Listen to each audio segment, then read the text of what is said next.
Bueno, pues buenos días. Un día más. Vamos a intentar terminar la charla que dimos la semana pasada. Algunos de los que habéis venido hoy, ¿no vinisteis la semana pasada? Vale, la mayoría no vinisteis. Entonces, vamos a empezar desde el principio y lo que pasa es que iremos un poquito más rápido. Al principio. Bueno, soy Jorge Martín, vengo de la Universidad de La Laguna, en España, y las diapositivas veo que están un poquito movidas, pero bueno, no importa, es cosa de la resolución o el proyector que se ha movido. Como digo, vengo de la Universidad de La Laguna y yo soy profesor en ingeniería mecánica.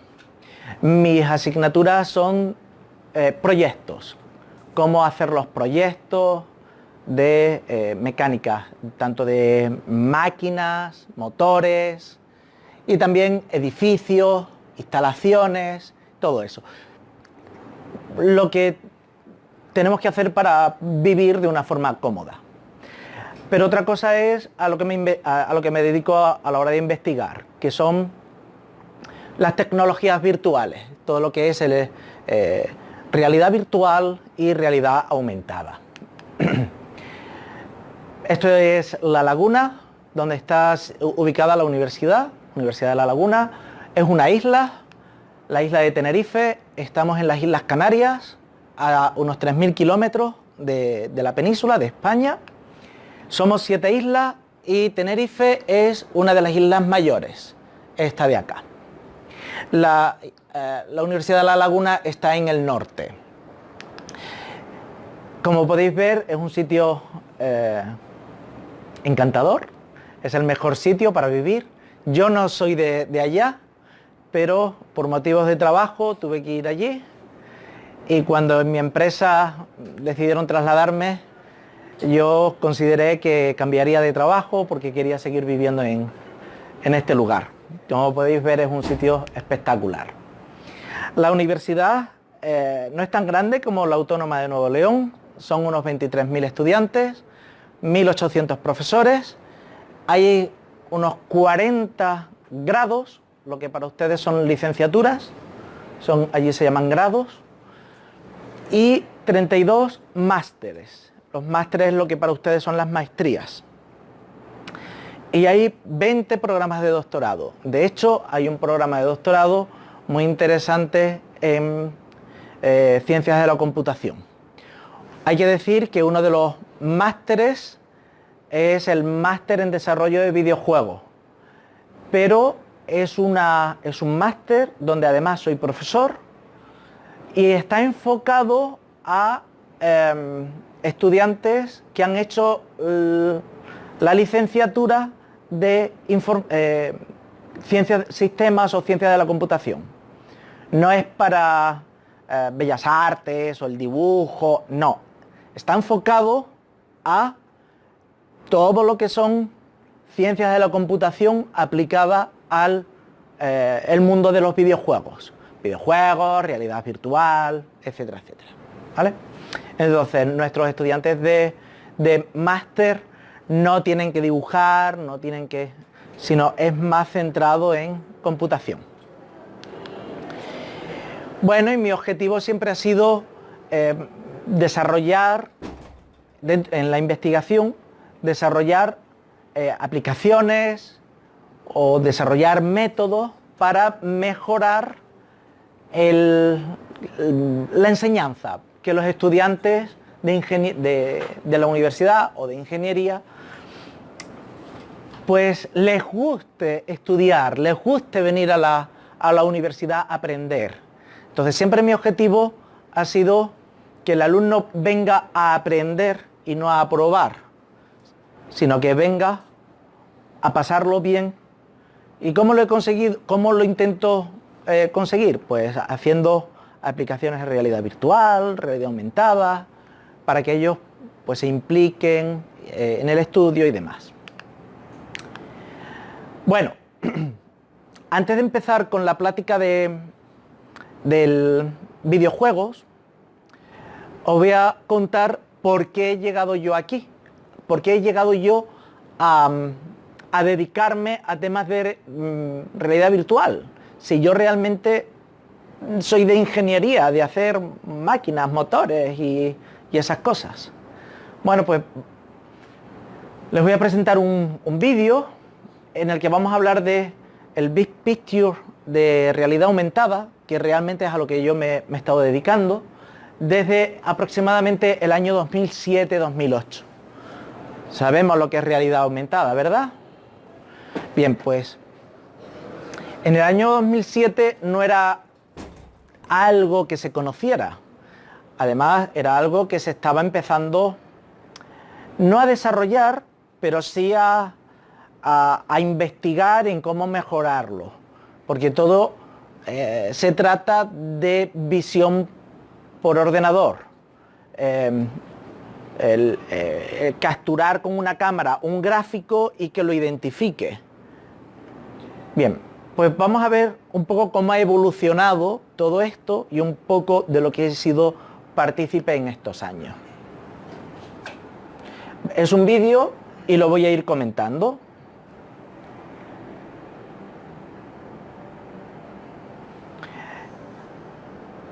Bien, aquí podemos ver un libro que hice para los ingenieros de mecánica, los mecánicos que tienen que dibujar piezas, los niños los alumnos de primero.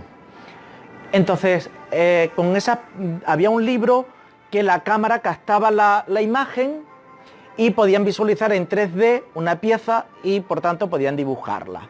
Bueno, pues volvemos a lo que decía. Yo lo que quiero es que los chicos se lo pasaran bien en clase y que también en casa pudieran usarlo. También utilicé esto en un colegio con niños pequeños, utilizando además animaciones.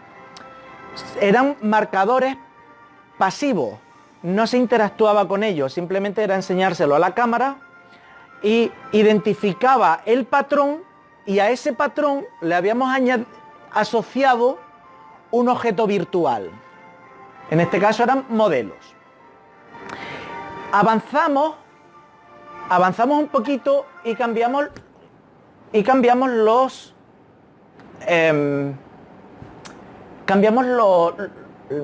marcadores.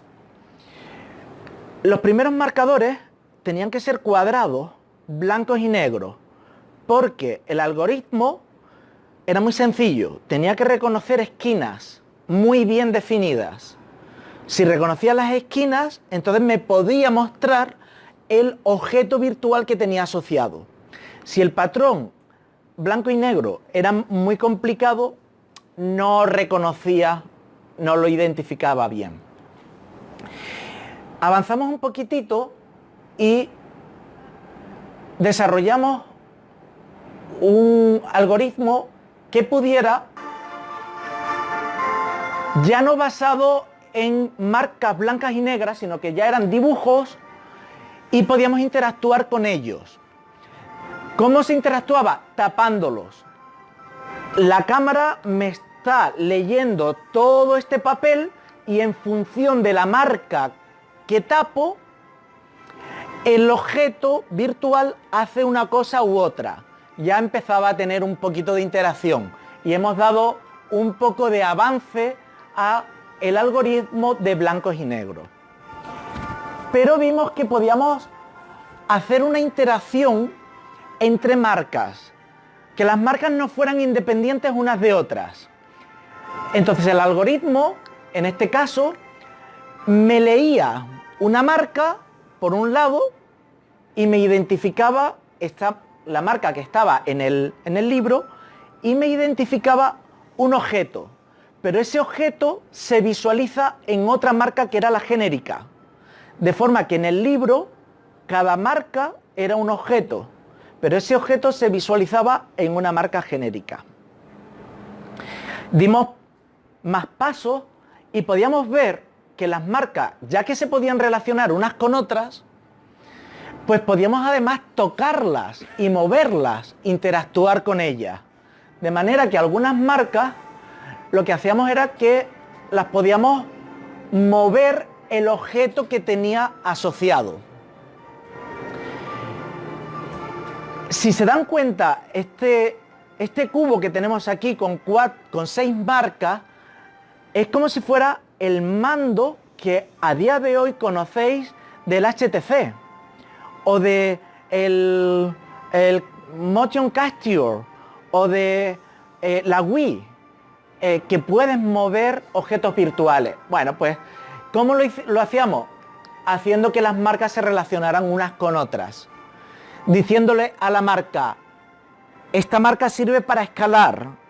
Entonces, esta marca se relaciona con otra donde hay un objeto y lo mandaba a escalar. O esta marca tiene que agarrar el objeto, entonces lo agarra y lo podía mover. Esto es lo que estamos viendo en estos vídeos. Incluso, bueno, lo que vemos es tapa la marca para un poco reiniciarlo.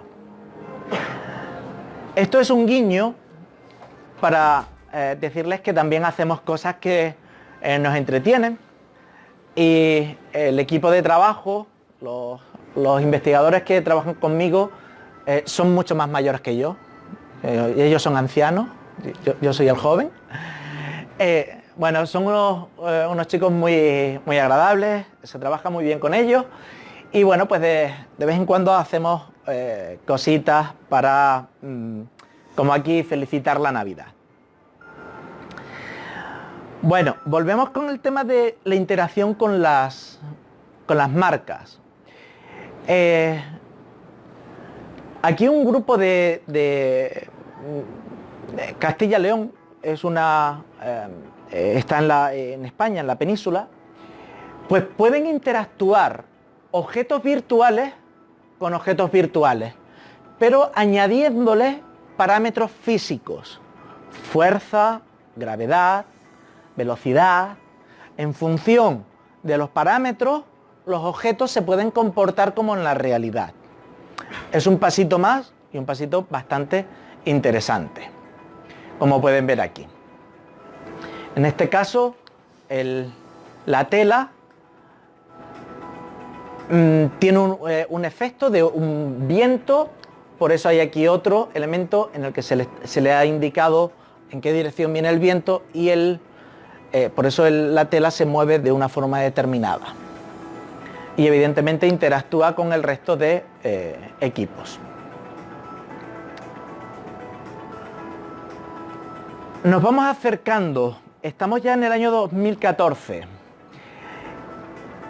y tenemos que seguir interactuando con los objetos virtuales. Entonces se nos ocurre que con la aparición de los sensores como el Leap Motion, que deben conocerlo, ¿verdad? Con Leap Motion, al fin y al cabo Leap Motion como el mouse, el ratón o un teclado para introducir datos, pues utilizamos Leap Motion para mover los objetos virtuales. Y como han podido ver, con la mano, haciendo un gesto, puedes asociarle acciones al elemento virtual. La idea es que el Leap Motion lo puedes utilizar ya no solamente con la computadora, sino también con los dispositivos móviles, porque el dispositivo móvil a día de hoy ya, en 2014 tenía la posibilidad de trabajar con aplicaciones de realidad aumentada. Además del Leap Motion, trabajamos con el Maiyo. Precisamente me lo he traído, lo podía haber traído para que lo vieran. Maiyo te lee los músculos del brazo, de forma que en función del movimiento que hagamos de la mano, se están moviendo unos músculos determinados. De manera que si yo hago este gesto, le digo a Maiyo que ese gesto me lee los músculos, y en esa posición le digo que eso es el stop en una aplicación de música. O este gesto se lo grabo y le digo que esto es hacer el play. Bueno, depende de la aplicación, puedo asignar lecturas de gestos a lo que quiera. pues bueno, también servía para realidad aumentada. Estamos a día de hoy. Fíjense en esta aplicación. A día de hoy ya se dispone de gafas tipo HoloLens. ¿Cuál es el paso? El paso es que podemos cambiar la interfaz del ordenador. Estamos acostumbrados, hasta a día de hoy, a utilizar aplicaciones en nuestra computadora y utilizando el mouse elegimos las opciones, con el ratón tecleamos números. Bien, ahora disponemos de gafas. ¿Por qué no tener aquí en la gafa nuestra interfaz y con los gestos en el aire elegir las opciones, diseñar o utilizar las aplicaciones? Bien, ya estamos ahí. Ahí es donde y a donde vamos a ir.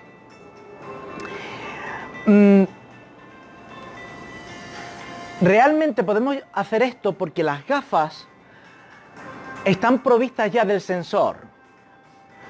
En los ejemplos anteriores, hace un año, utilizábamos Mayo o utilizábamos Leapmotion para que me reconociera la mano y pudiera mover los objetos e interactuar con el 3D. Ahora este sensor lo tengo integrado en la cámara, por tanto que se me facilita el desarrollar aplicaciones en estos interfaces. Y ahí es donde estamos trabajando ahora. Estamos trabajando en interface de este tipo de realidad aumentada, en el que el sensor, al identificar un espacio, pues me indique si está bien el equipo, si tengo que girar, lo que veíamos en el ejemplo, ¿no? Si tengo que girar una válvula, es un reconocedor. Fíjense que han pasado los años, 2007, y nuestro reconocedor era un patrón de color blanco y negro, y estamos hoy 2018, han pasado 10 años, y ahora el reconocedor son objetos o son entornos. Ahora la cámara me reconoce el entorno donde estoy o me reconoce el objeto que estoy mirando. Y al reconocer el objeto me muestra el elemento virtual que le tenga asociado. ¿Vale?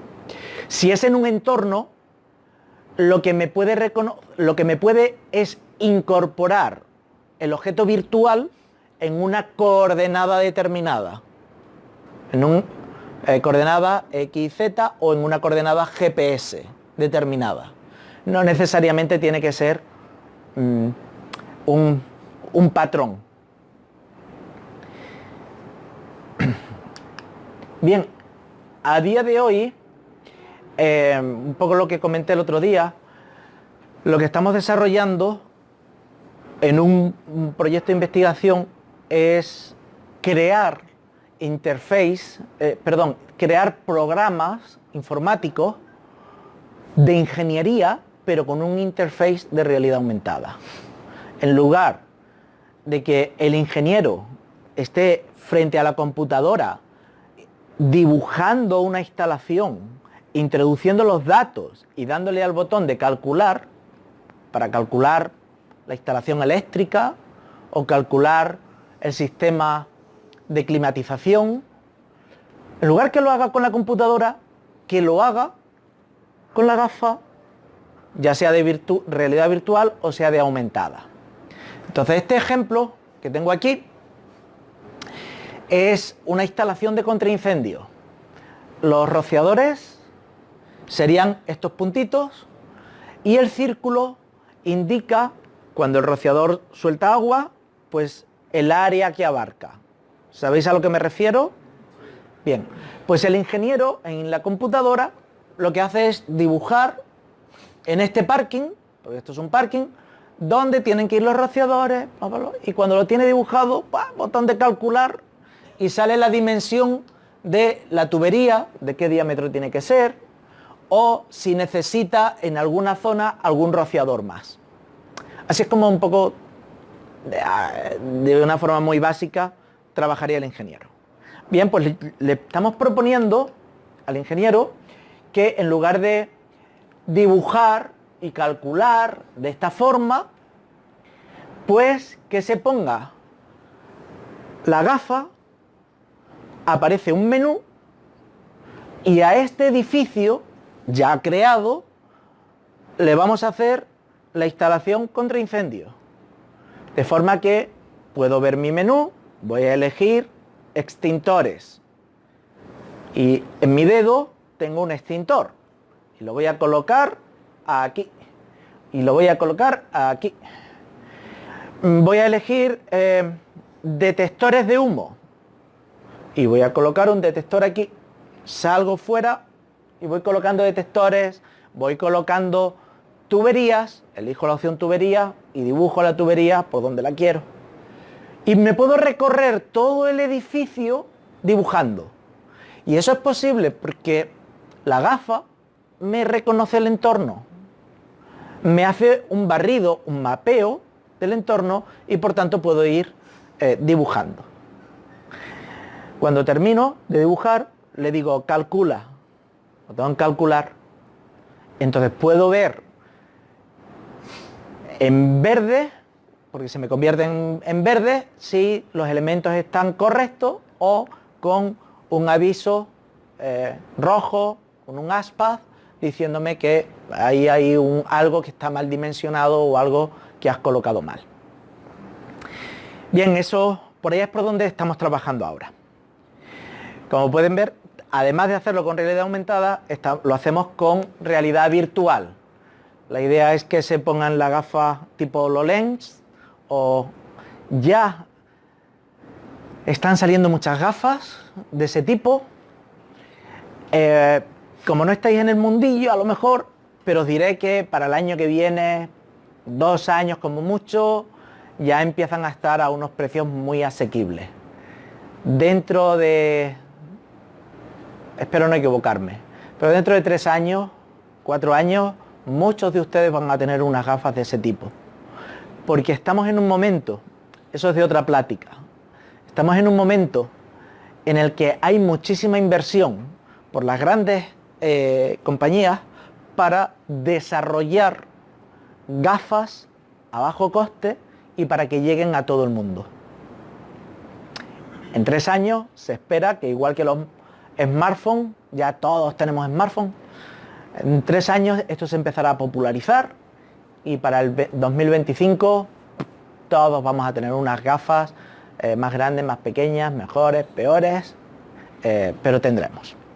Bueno, pues estamos desarrollando también para una gafa de realidad virtual donde ves el edificio en virtual y puedes proyectar los elementos igual.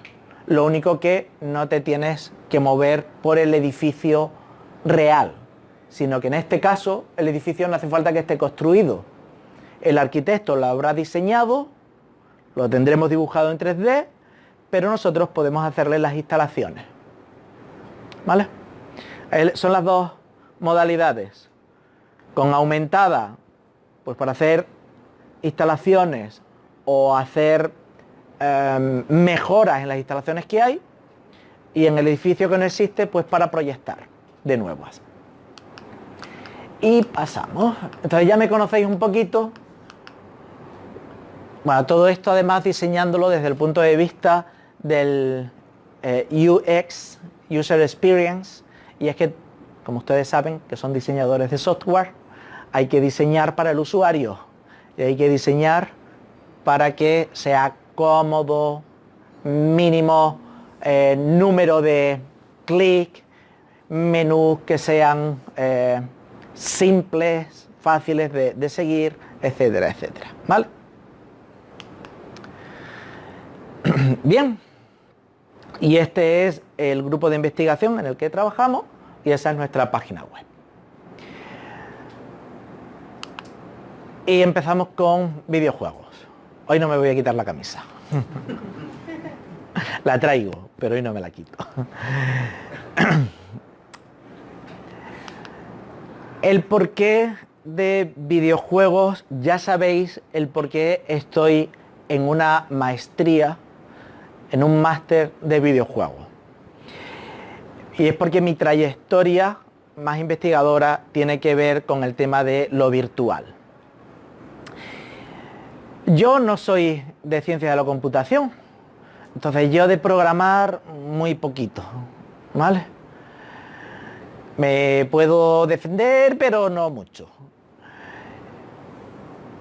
Entonces en la maestría de videojuegos sí que tenemos un par de materias que es importante que ustedes conozcan.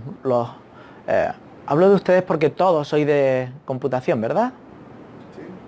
¿Algunos sois de?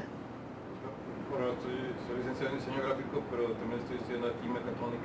Mecatrónica, bien. Y diseño gráfico, perfecto. Bien, pues como os decía, nuestro máster, nuestra maestría, allí es que se llaman máster. El máster se cursa una vez que has hecho el grado, que para ustedes es la licenciatura. ¿Vale?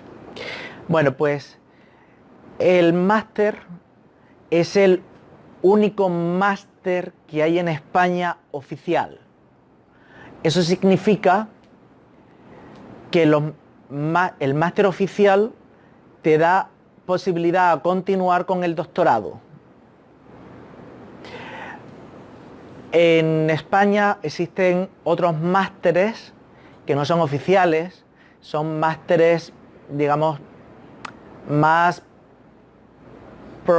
para enseñar al alumno o al que lo cursa una profesión, ¿vale? No es, y son propios de la universidad, no son del sistema educativo español, del sistema educativo del ministerio, digamos, ¿vale?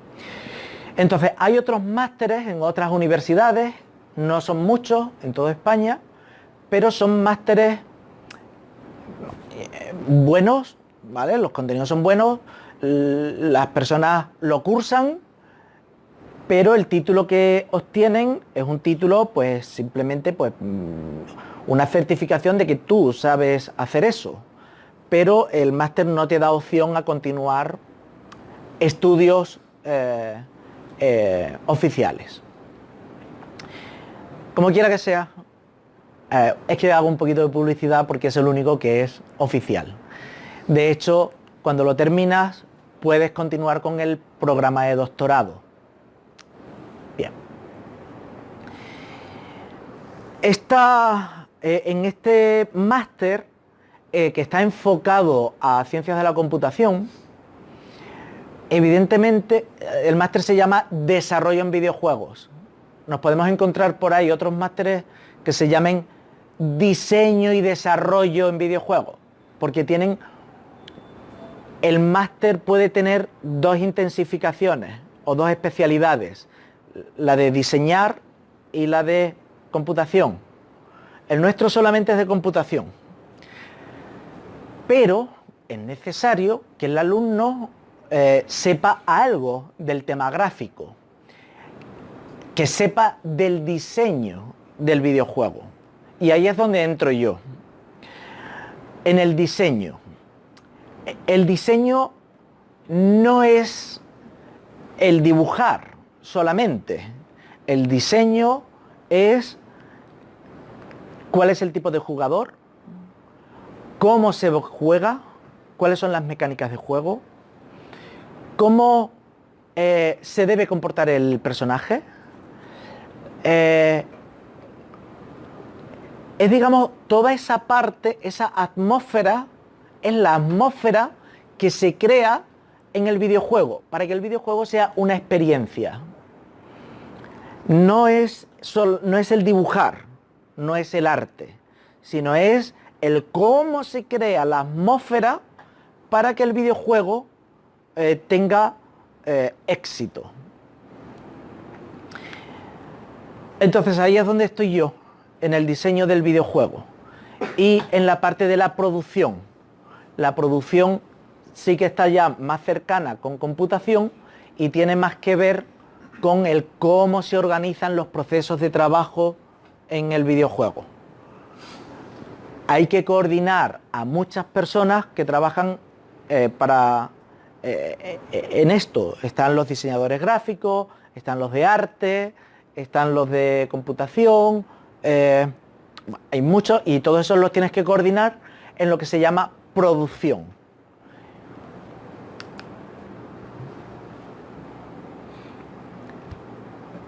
Vamos a hablar un poquito de esto, porque lo que o el enfoque que le quería dar era que realmente para hacer un videojuego, a la hora de diseñarlo,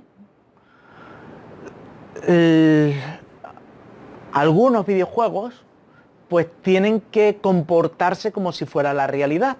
Y todos conocéis los videojuegos de carreras, de coches.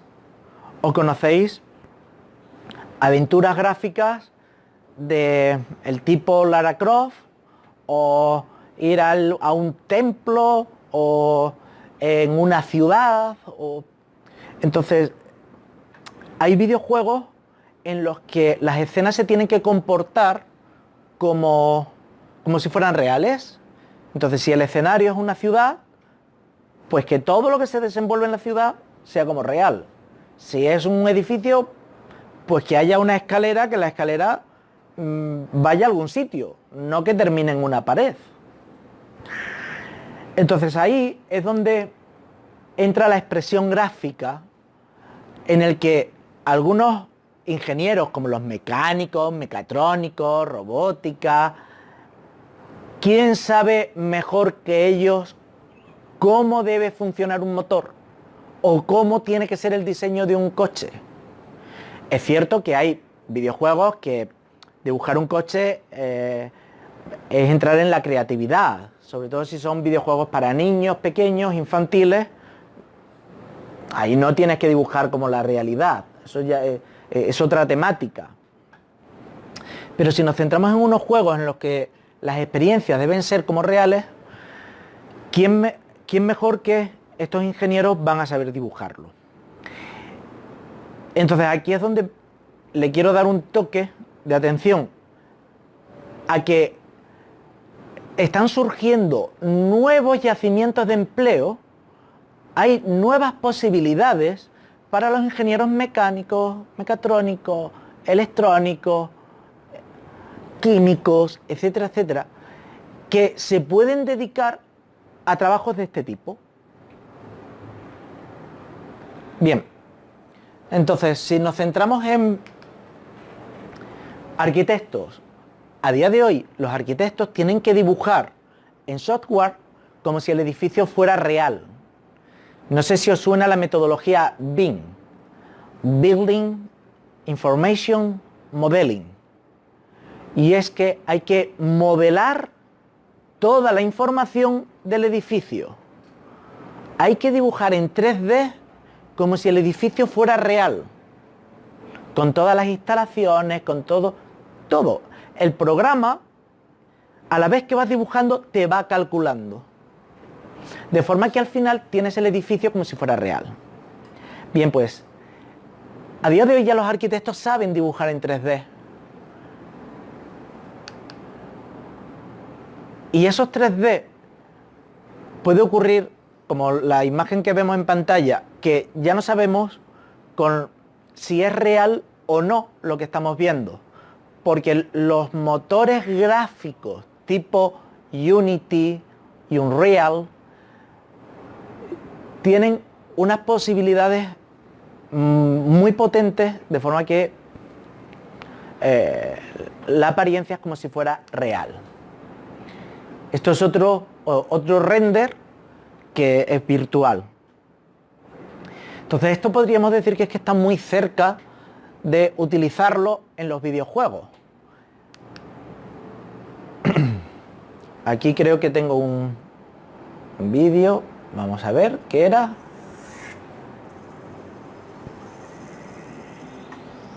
Sí.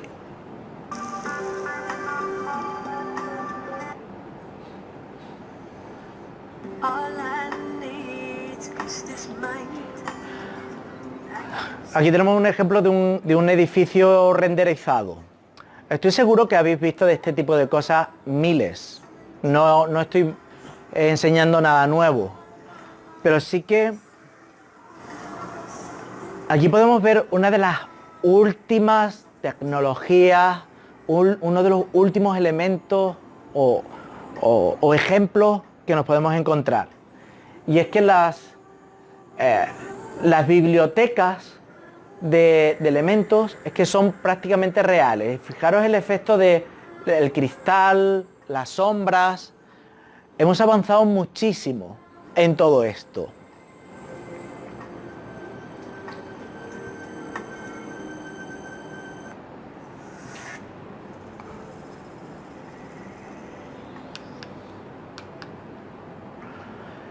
Esta es una página muy interesante de aquí de México, donde hacen unos renders también fantásticos. Igual que los arquitectos, le pasa a los mecánicos. Tienen que dibujar en 3D. De hecho, mis alumnos, como os digo, yo imparto clases en mecánica.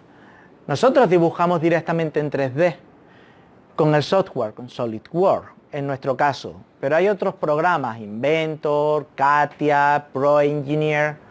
Bien, tú dibujas en 3D y el programa te devuelve los planos, que es lo que nosotros necesitamos. O al arquitecto dibuja en 3D y el programa le devuelve los planos, que es con lo que se construye. Pero ya no tenemos que dibujar como antes, una línea, otra línea, hago una línea y ahora la paralela. No, eso ya se acabó. Ahora se dibuja en 3D y el programa se encarga del resto.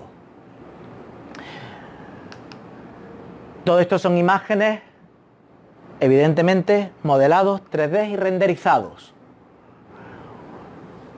Esto tiene muchísimo trabajo para un ingeniero, porque tiene que dibujar cada una de las piezas y luego ensamblarlas. Incluso el programa puede llegar a hacer simulaciones reales de vibraciones, de cómo se comporta el motor, mil cosas, de por dónde circula el fluido, la gasolina, el combustible, etc. Y cada una de las piezas se ha dibujado en 3D para que luego el programa me devuelva los planos, pero luego hay que ensamblarlo. Bueno, esto también, si hablamos de ingeniería, se puede imaginar la cantidad de trabajo que tiene esto.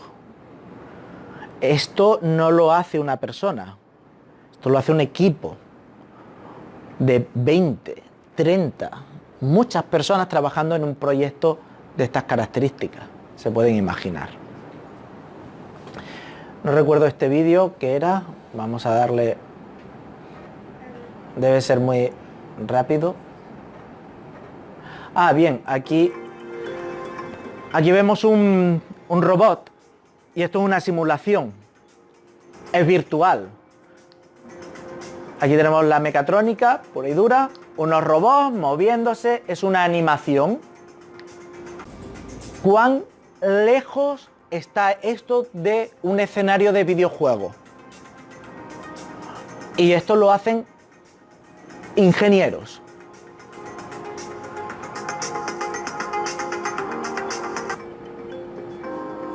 También les digo que trabajar en esto, a lo que me refiero, una opción es, si tú haces un máster de videojuegos o sabes de videojuegos, no solamente te vas a dedicar a hacer videojuegos, te puedes dedicar a empresas que se dedican a hacer demostraciones de este tipo. Empresas de construcción, empresas de robótica, o hoy día las empresas, en lugar de darle un curso de formación a los empleados, les ponen la gafita y a entrenarte. Los pilotos de avión llevan haciéndolo muchos años, se metían en el simulador de vuelo y se entrenaban. Bueno, ya nos podemos entrenar en cualquier empresa, de cualquier tipo. porque esta tecnología se ha abaratado muchísimo. Entonces, vean las posibilidades que tienen de trabajo a un mediano corto plazo, que muchas empresas van a estar aquí haciendo este tipo de cosas. Y insisto, no es que haya que saber de videojuegos, sino que es que todo esto está todo muy relacionado. Bien, los ingenieros de civil, pues también se dedican ya a hacer sus modelos del terreno en 3D. En electricidad, electrónica, también hacen cositas en 3D. Todas las imágenes estas que pongo no son imágenes reales, son 3D. Incluso en agrícola. Aunque, bueno, un agrícola no tiene mucho sentido que dibuje una lechuga o un brócoli. No tiene sentido, pero a lo que me refiero es que ya podemos dibujar cualquier cosa. Entonces, con el tema de los videojuegos, el estilo va y viene. Hay juegos que pueden ser más realistas, hay juegos que pueden ser más en plano, en 2D, o hay juegos de aventuras gráficas, hay juegos de dibujar al Candy Crush con los diamantitos. Depende de las modas, pues el estilo va y viene. Pero sí que es cierto que da igual el tipo de juego que sea, el lenguaje del diseño es el mismo, sea un tipo de videojuego o sea otro.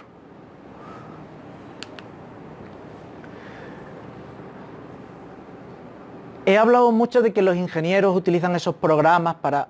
Evidentemente esos ingenieros, cuando tengan que dibujar para un videojuego, o tengan que dibujar para una simulación, o tengan que dibujar para algo de eso, el fin no es hacer los planos para construirlo. Entonces no tienen que llegar a tanto detalle. Y si para construirlo se necesita mucho tiempo, porque hay que hacer mucho detalle, para hacer la forma tardarán menos. Pero son los ingenieros que saben conceptualmente cómo tienen que dibujarlo. De lo que se trata es de crear un modelo que tenga una función como si fuera real, que tenga un comportamiento como si fuera real. Me explico. Si voy a dibujar un edificio, pues que el edificio tenga las escaleras, pues que vayan a donde tienen que ir, que no llegan a la pared, como digo. O que se abra una puerta y no haya un vacío. O que haya... Eso no se lo... Entonces, el arquitecto sí que va a saber cómo tiene que distribuirlo. O cómo tiene que ser el edificio. Yo estoy seguro que cualquiera de ustedes tienen que hacer el diseño de un edificio y les va a resultar... Bueno, y ahora, ¿cómo subo al segundo piso si estoy...? ¿Vale? Pueden tener más dudas.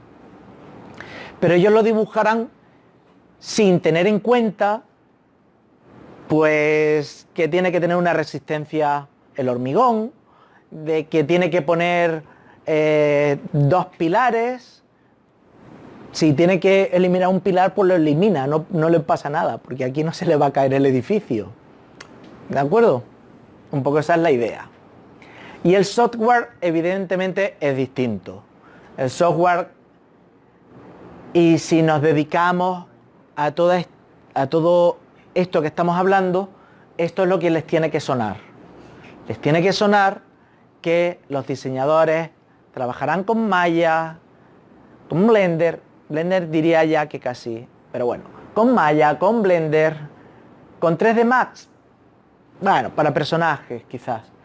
Pero muy importante para ustedes, Unity y Unreal. ¿Quién sabe programar, utilizar Unity? 1, 2, 3, 4. Me gustaría que la próxima vez que os vea y haga la pregunta, solamente haya 2 o 3 manos bajadas. Pónganse a esto. Va a ser el futuro, la bomba. Tengo otra plática sobre las empresas que hay, cómo se están implicando en sacar todo esto adelante y cuánto dinero hay. Entonces, si hay mucho dinero es porque esto va a ser algo muy serio. Los móviles, los smartphones, empezaron a salir 2004, 2005, 2007, todo el mundo ya tenía smartphone, pero en los años 2000, 5 años, 10 años antes, no se pueden imaginar la cantidad de inversión de dinero que estaban poniendo Nokia, Samsung, Motorola, muchísimo dinero invirtiendo para llegar a lo que empezamos a conocer en el año 2007. Desde el año 2007 los móviles han cambiado poco. Todos los móviles tienen cámara, pantalla, táctil, aplicaciones. En los últimos 10 años seguimos teniendo móviles que vienen haciendo lo mismo, solamente que son más rápidos, a lo mejor le han puesto un sensor, le han puesto la lucecita, han mejorado la cámara. A lo que voy es que a día de hoy hay muchísima inversión. Esa inversión la vais a ver en el 2025 aproximadamente, y a partir de ahí empezaremos a dar saltos abismales.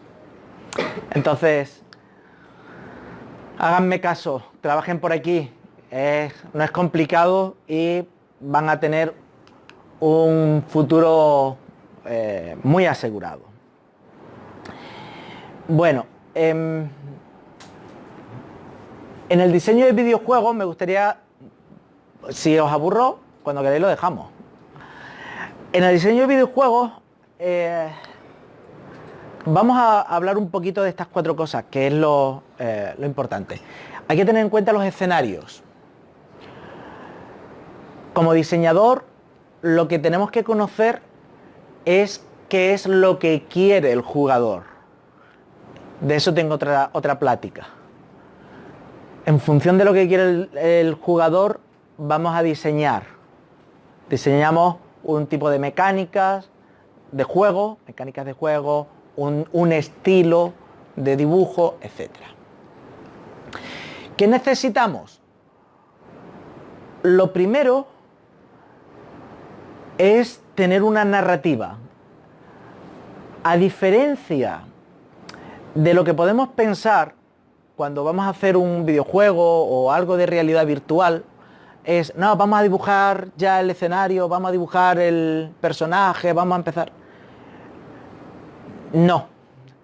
Hay que tener primero un guión, lo que llamamos también un storytelling, de qué es lo que queremos contar.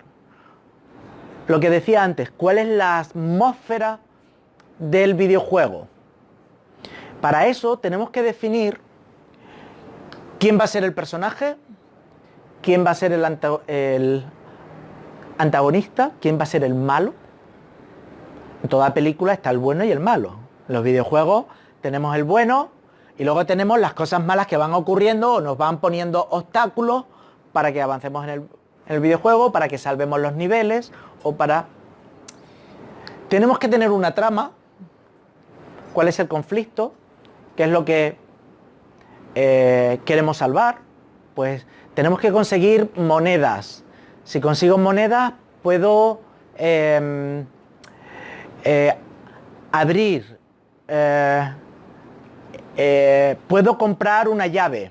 Si compro la llave puedo ir al cofre que guarda el medallón, el medallón que abre la puerta del palacio de la princesa, bla bla bla bla bla. Tenemos que tener en cuenta cuál es lo que queremos hacer. Necesito monedas, necesito comprar, necesito una llave, necesito un medallón para ir para abrir una puerta. Abro la puerta, se me desploma el suelo, caigo en unas catacumbas donde hay calaveras que cobran vida, tengo que luchar con las calaveras. Cuando me deshago de todas las calaveras, consigo el diamante que me abre la puerta que me traslada a otro espacio y por tanto ya estoy en otro nivel. Eso lo tengo que escribir. Lo tengo que escribir primero, tengo que tener toda esa creatividad para empezar a ver cuáles son los escenarios, cuáles son los personajes, cuáles son. Entonces, primero, la narrativa.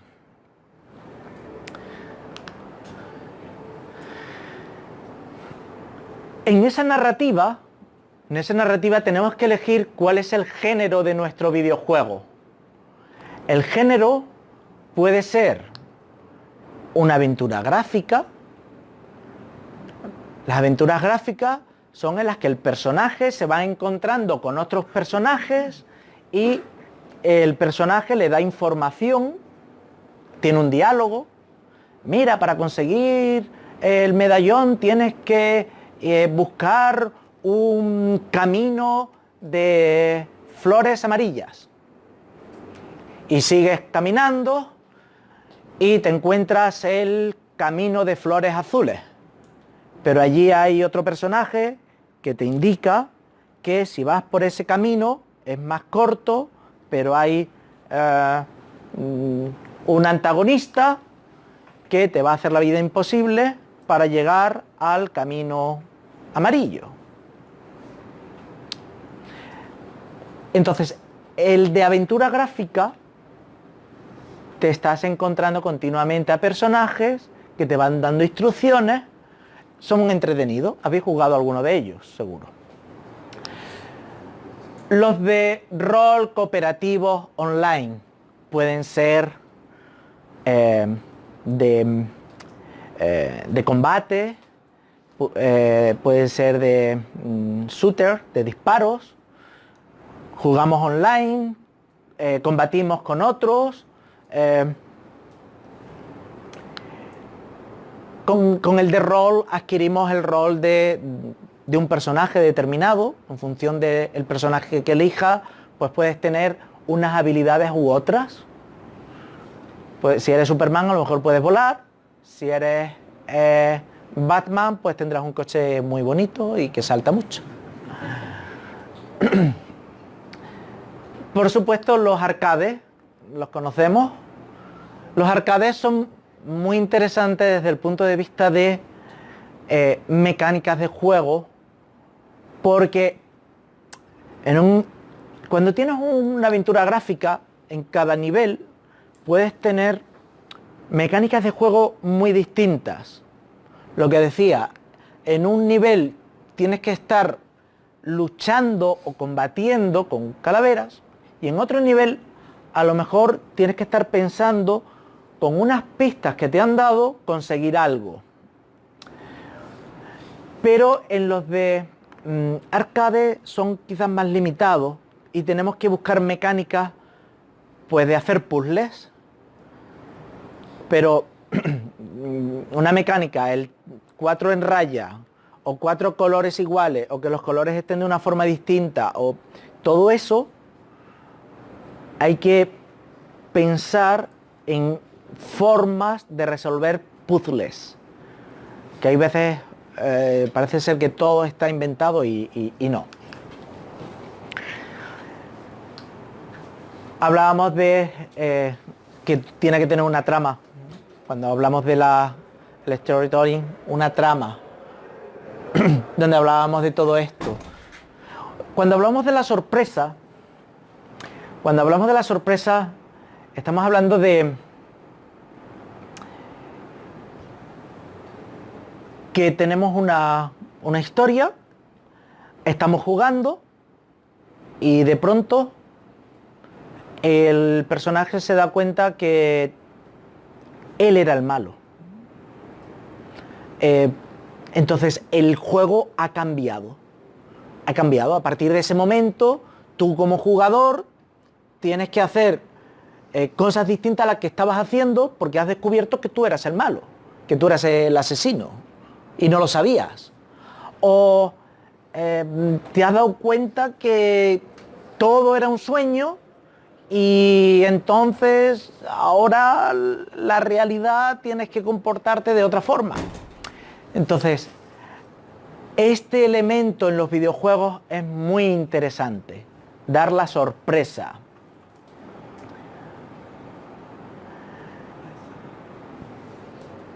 Con el tema de los...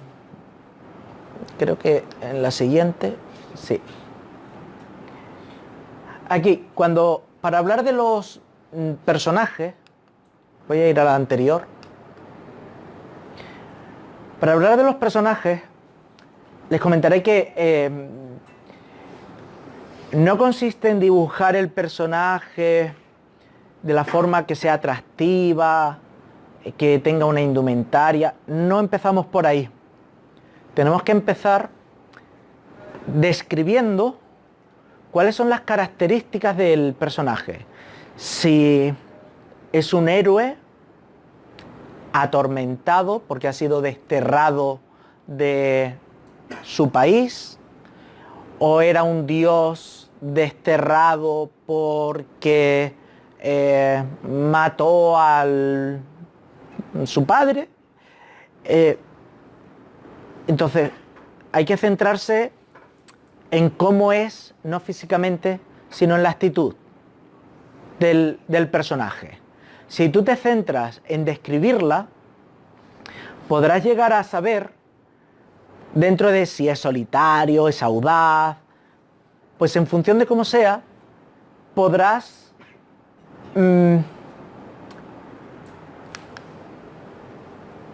darle una apariencia, darle, si es solitario, pues una actitud facial, una forma de vestir, le podemos dotar incluso de habilidades, puede saltar, puede volar, o puede luchar o tiene una característica que lo hace único. Puede congelar a las personas, las puede derretir con la mirada, ¿vale?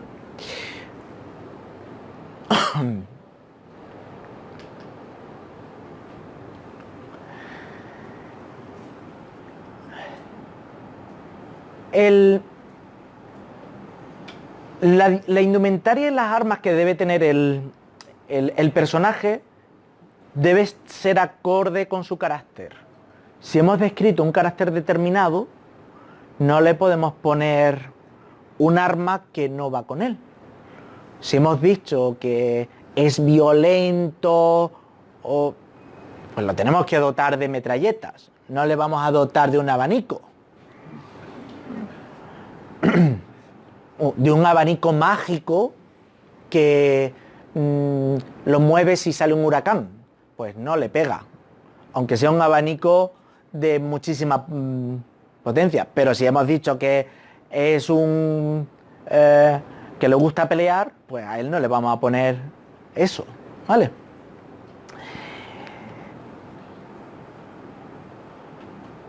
Si definimos al personaje chulesco, ¿sabemos lo que es chulesco? Con la gafa de sol. Bueno, ¿qué? Yo soy el más guapo.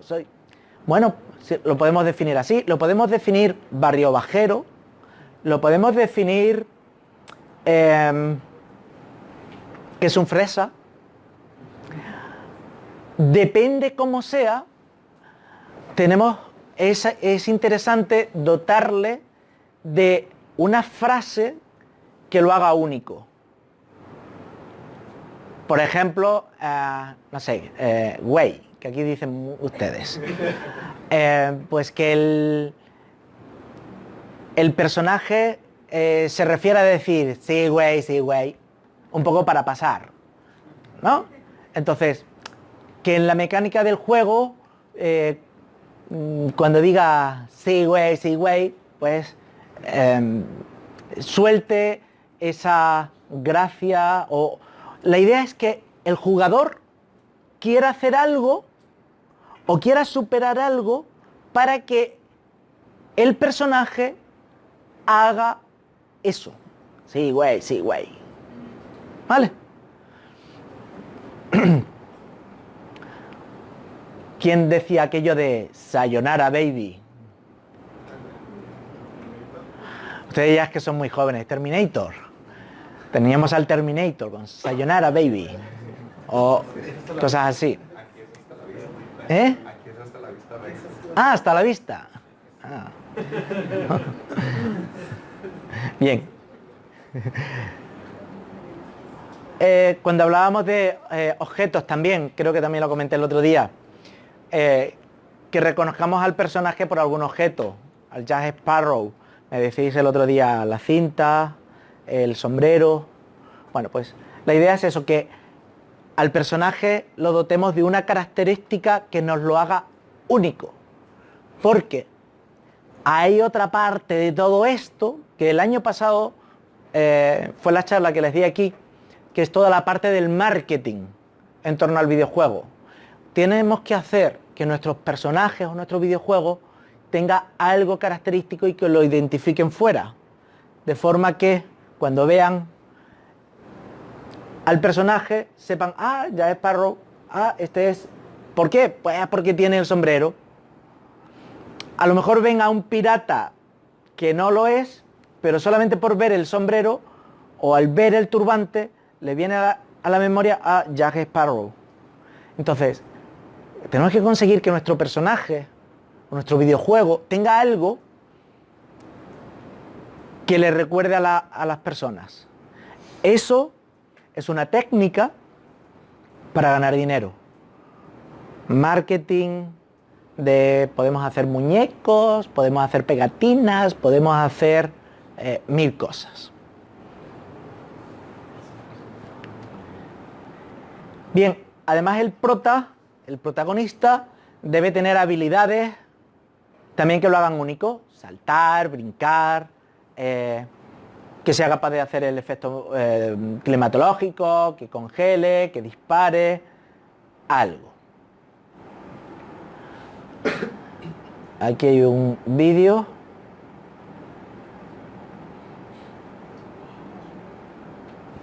Este vídeo mis propios sueños. Es una intro. Ay.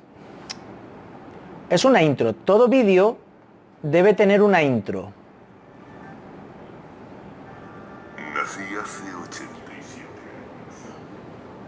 Durante 65 he gobernado. Los vídeos nos tienen que presentar de qué va a ir la aventura, en qué mundo nos vamos a meter, y nos tenemos que identificar con él.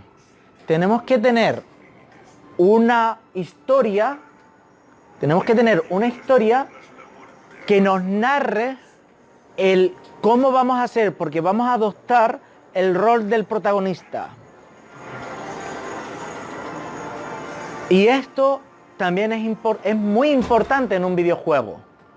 Hay que crear los escenarios, hay que crear la historia,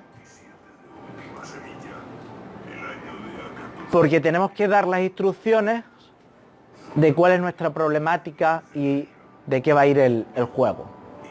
Fíjense, claro, aquí hay mucha creatividad, pero imagínense que por aquí hay escaleras, pasillos, y hay que moverse de unos sitios a otros.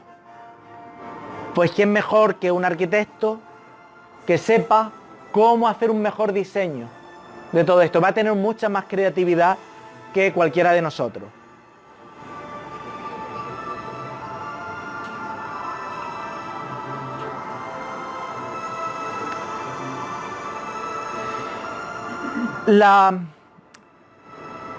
Los escenarios Son importantes porque en función de dónde los dibujemos, vamos a crear las dinámicas de juego.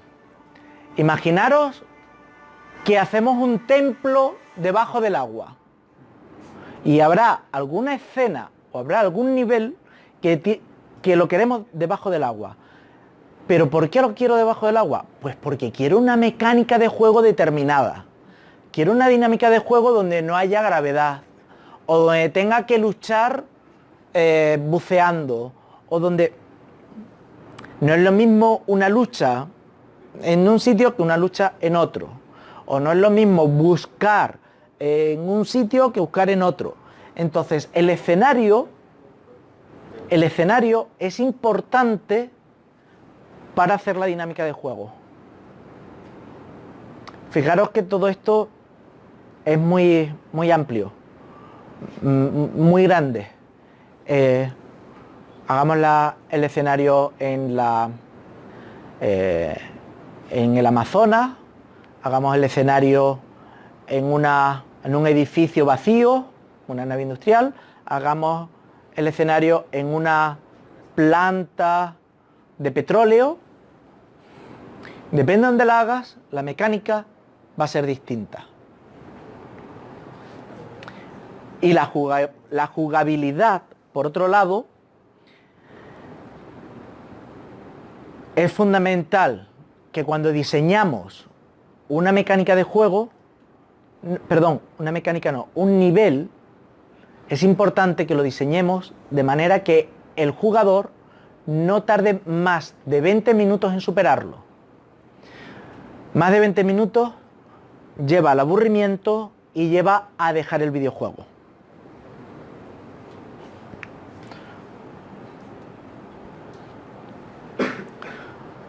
Esta imagen me servía para indicar que si queremos que sea lo más real posible, pues aquí había, no pasa nada el error, pero tenemos aquí una farola en medio de una carretera. Aquí no pasa nada, pero si es un juego de coche o de moto, pues evidentemente eso no lo podemos tener ahí. Por aquello que decíamos que tiene que tener la máxima función de realidad, en función de si es lo que buscamos en el videojuego.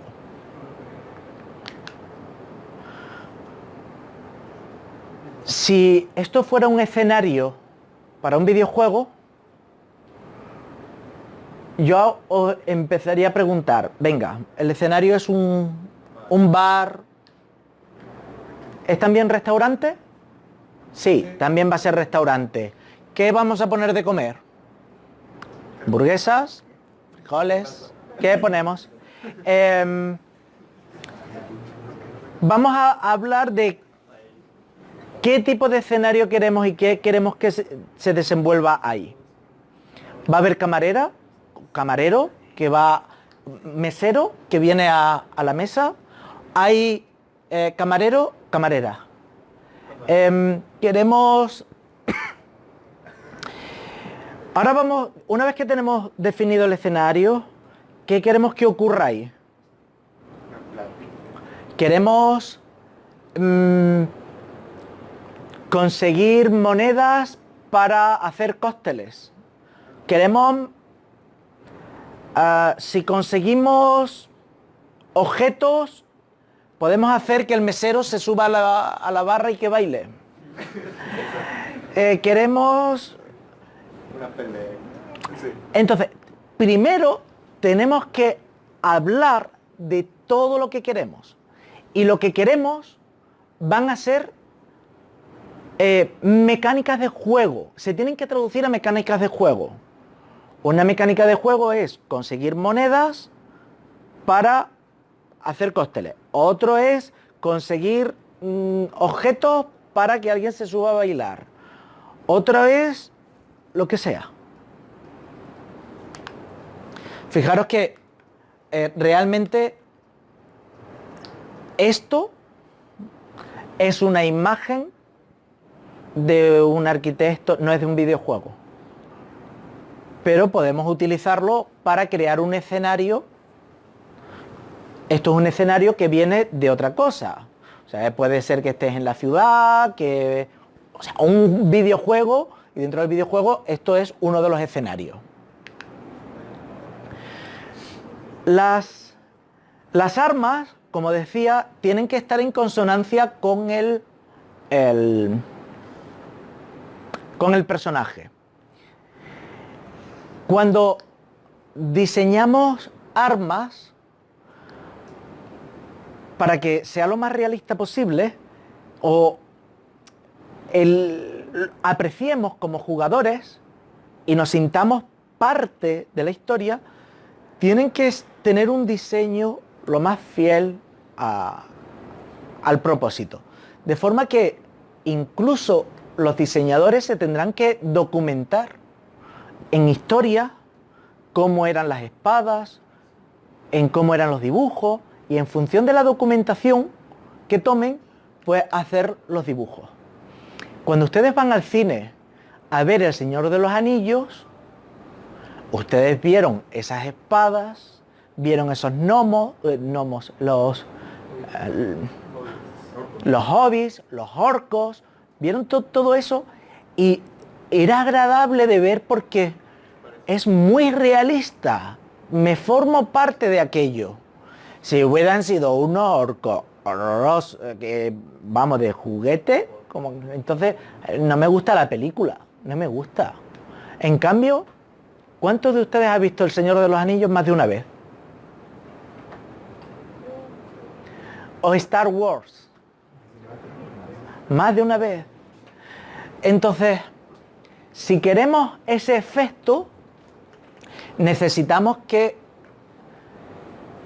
el diseño sea fiel y por tanto hay que documentarse. Hay que leer historia, documentos y demás. Para otras cosas no hace falta documentarse. Si yo no necesito que sea una cosa real, sino que la imaginación, pues ya está, es la imaginación. Pero depende para el tipo de videojuego o escenario que estemos creando. Ya voy a acabar. Esto es un poquito repaso de lo que hablamos el año pasado. Y es que podemos tener un videojuego muy bueno, muy bueno, muy bueno, pero si nosotros no conseguimos dinero, ¿de qué nos ha servido todo el esfuerzo? Y tenemos que conseguir que el usuario se apegue al videojuego. Y el videojuego tiene que ser algo, no que me lo compro por 500 o por 1000 pesos y ya está. No, tenemos que tener una estrategia, y es que tengan que comprar cosas. Si quieres tener un poder más, lo tienes que comprar, 50 pesos. Si quieres un arma para que te va a ayudar a salvar el nivel más rápido, el arma, 100 pesos. Si quieres... Pero eso no afecta, por ejemplo, el desarrollo que tienes o la progresión que puedes tener en algún juego. Sí, claro, pero esto, como todo, el que más dinero tiene, más rápido lo puede hacer. Las mecánicas del juego siguen siendo las mismas, solo que te puede costar más salvar el nivel o menos, más tiempo o menos tiempo. O tú puedes, como diseñador, puedes, digamos, obligar a que se compre una herramienta para salvar el nivel, porque es que si no, no va a poder. Cuando se diseña, hay que diseñar, es tu negocio. Entonces, tenemos que monetizar el videojuego, y hay muchísimas estrategias y formas de sacar el dinero. Personalizando al personaje, pues le vamos a comprar una capa, o le vamos a comprar que ahora se haga rubio, moreno, alto, bajo, o que lleve un animal de compañía, o todo eso se lo podemos... Y hay estrategias de, mira, te regalo que te hagas rubio, pero si quieres el perrito son 20 pesos. O si te compras este arma, te regalamos 3 bombitas. ¿Vale? Hay muchas estrategias para eso. Y cuando diseñas, tienes que tener en cuenta que tu diseño tiene que depender de que el usuario tenga que comprar. Ojo, no lo tengas comprando siempre, porque entonces te va a abandonar el juego. Otra estrategia es, le haces un regalo, este arma es de regalo durante 2 días. Pero es que te acostumbras a ella y ya no puedes vivir sin ella. A los 2 días la vas a comprar. ¿Vale? Hay muchas estrategias para el diseño. Vamos a monetizarlo como la máxima son estas 3 palabras. Vamos a atraer a la persona que le guste el juego. Le tiene que gustar. Tiene que querer jugar. Pero que cuando esté jugando, que realmente se convierta a esto era lo que necesitaba. Me entretiene, me lo paso bien, puedo jugar con compañeros, con otros amigos, me convierto. Pero después de 2 semanas, voy a probar otro juego. Ya me he aburrido porque no me ofreces nada nuevo, no me ofreces... Ahí tenemos que tener otra estrategia. Retenerlo. ¿Cómo lo retenemos? A las 2 semanas, te voy a dar un nivel que no es del juego, sino que es un nivel extra. Y ese nivel es, parece otro juego distinto, porque ahora todo es bajo el agua. Parece distinto. Y a las 2 semanas dice, voy a volver al anterior. Porque a lo mejor en el nivel ese, cuando lo superas, te vuelve otra vez arriba, a la superficie, por decir algo, y en la superficie ahora tienes otras herramientas, o tienes otras armas, o tienes... Tenemos que retenerlo. Cuando nuestro videojuego es nuestro negocio, el videojuego no es cerrado. El videojuego es como nuestro programa informático que lo vamos mejorando, versión 1, versión 2, versión 3, pues lo vamos mejorando. En esa mejora, pues le vamos haciendo nuevos niveles y demás. ¿Cómo lo retenemos? Con acciones del tipo, de este tipo, ¿no? Te doy algo gratis, pero porque tengo publicidad. Le puedes dar las armas, él no tiene que pagar, pero tú has tenido que hacer un convenio con los cereales Cornflakes y que ahí esté el comercial de tal, ¿vale?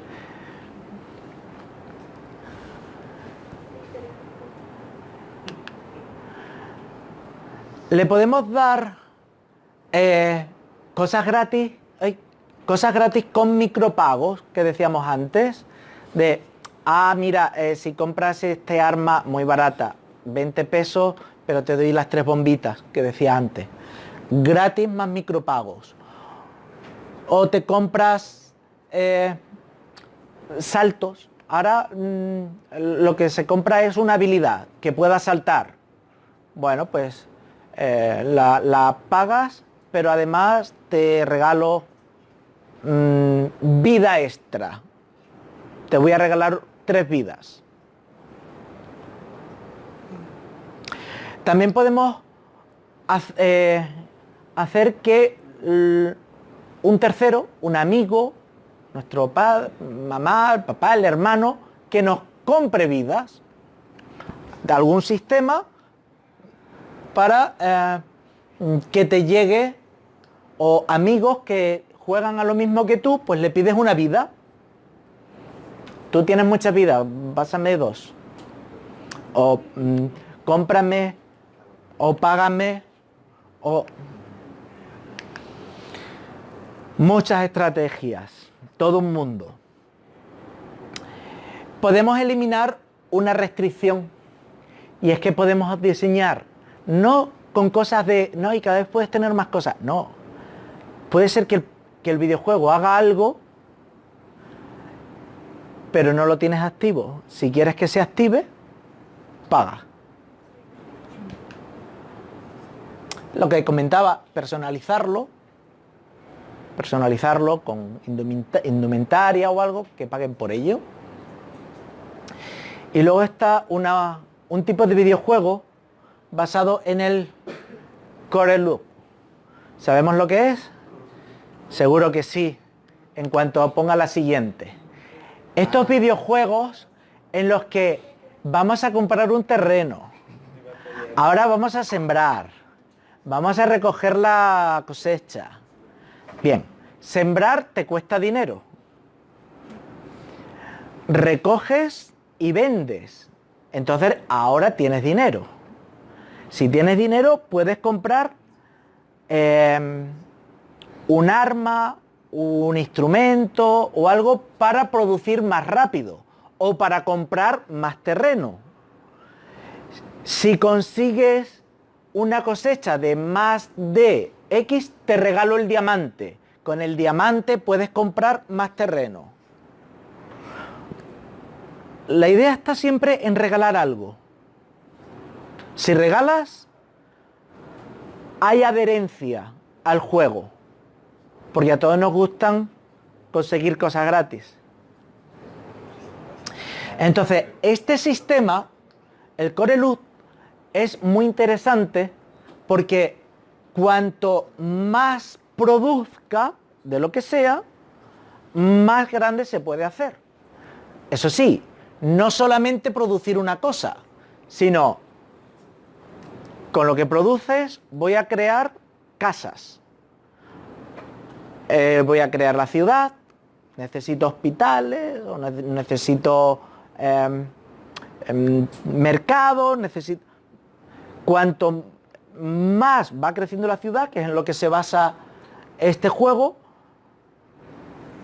pues te tiene enganchado a producir más, a relacionar la cosecha con que haya más personas, o a que haya más tecnología, o a que haya más...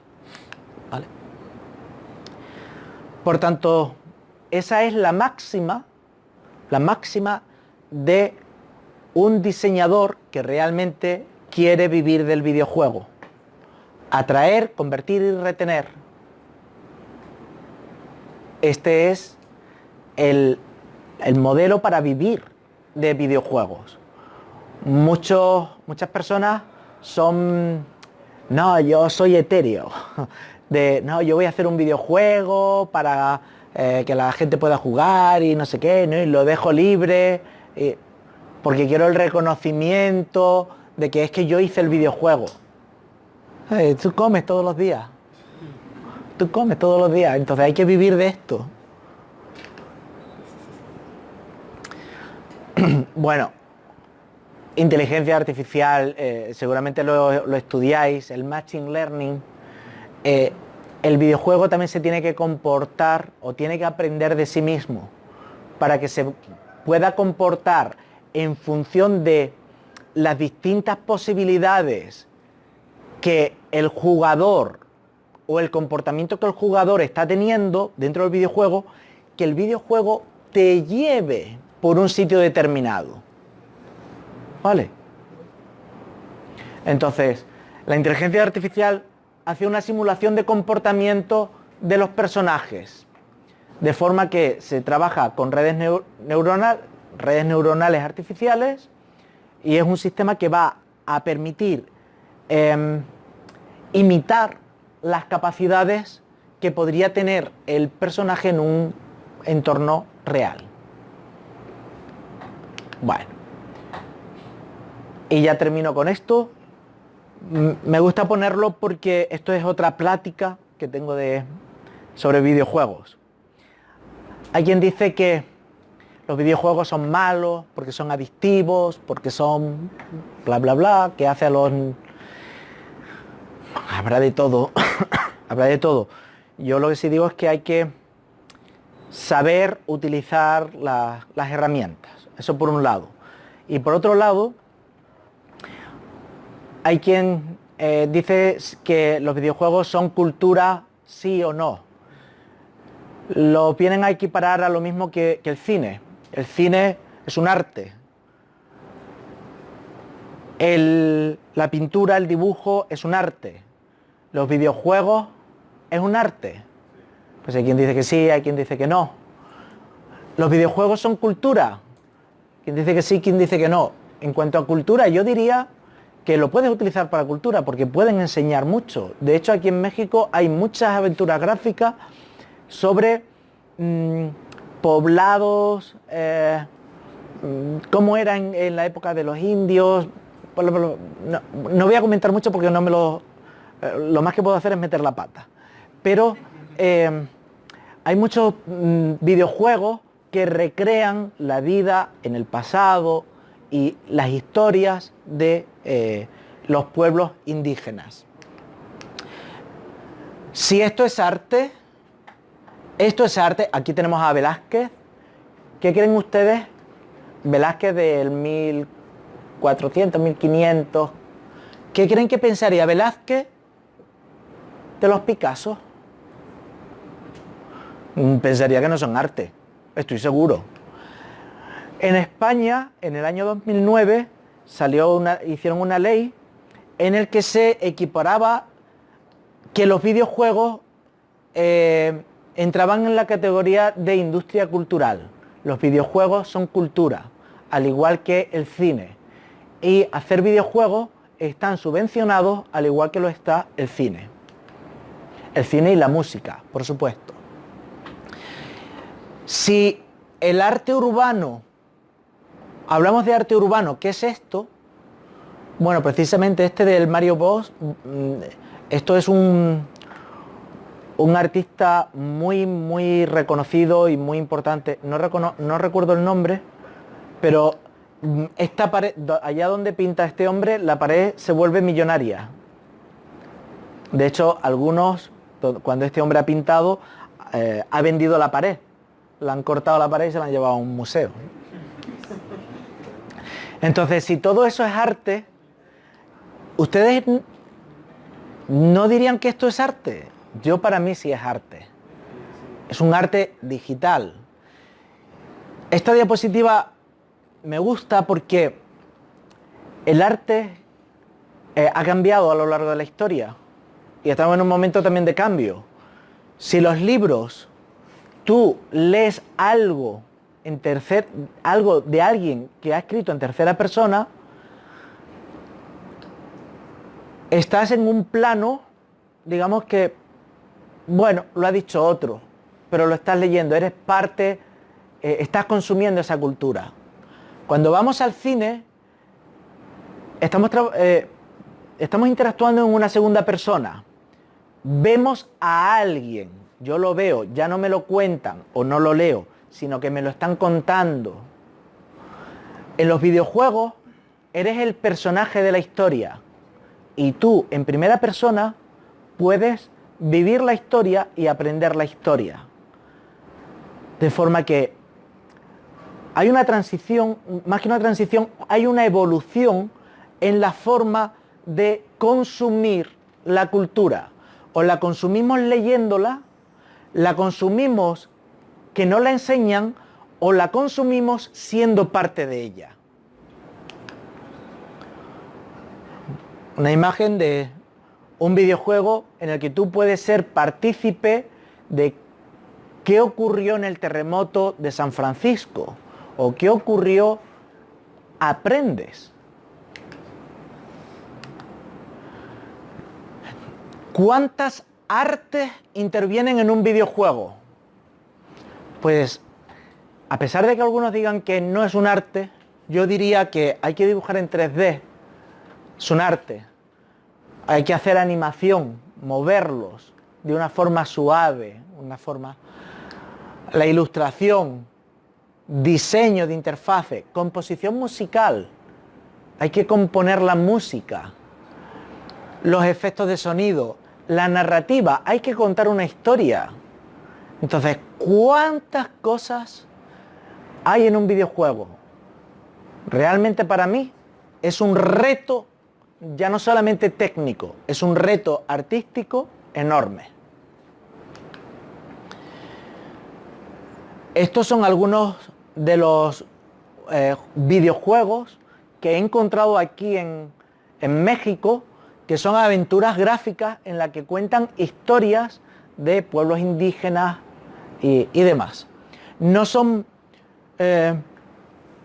Canek y Usecol, no son videojuegos muy recientes, pero bueno, que sepamos que hay cultura en ellos. ¿Y cuántos juegos hay basados en libros y telenovelas? Alicia en el País de las Maravillas, de Agatha Christie, aventuras gráficas, de Conan, de Drácula. Drácula hay montones de videojuegos, Dune,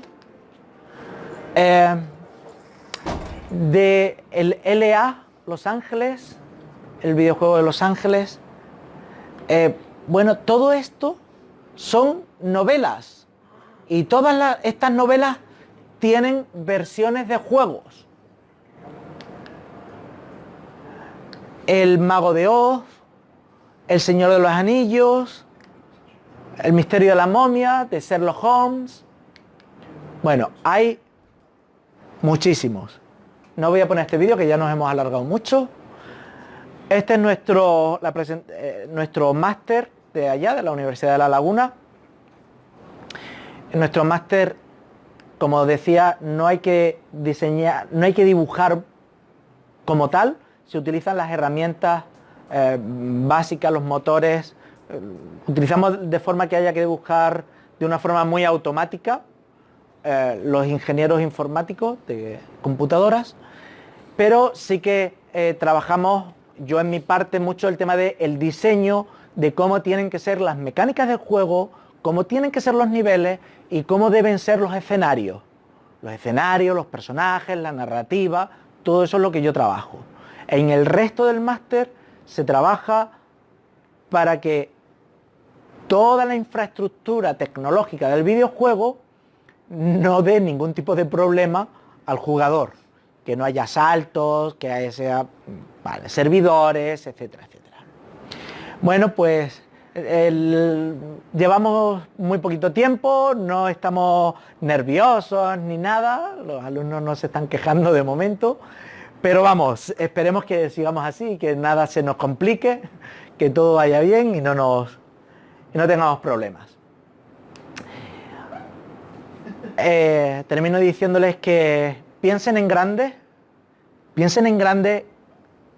porque la titulación que están cursando, cualquier tipo de ingeniería, viene un momento en los próximos años, bueno, estamos ya, viene un cambio de forma de trabajar, un cambio de productos que requiere la sociedad.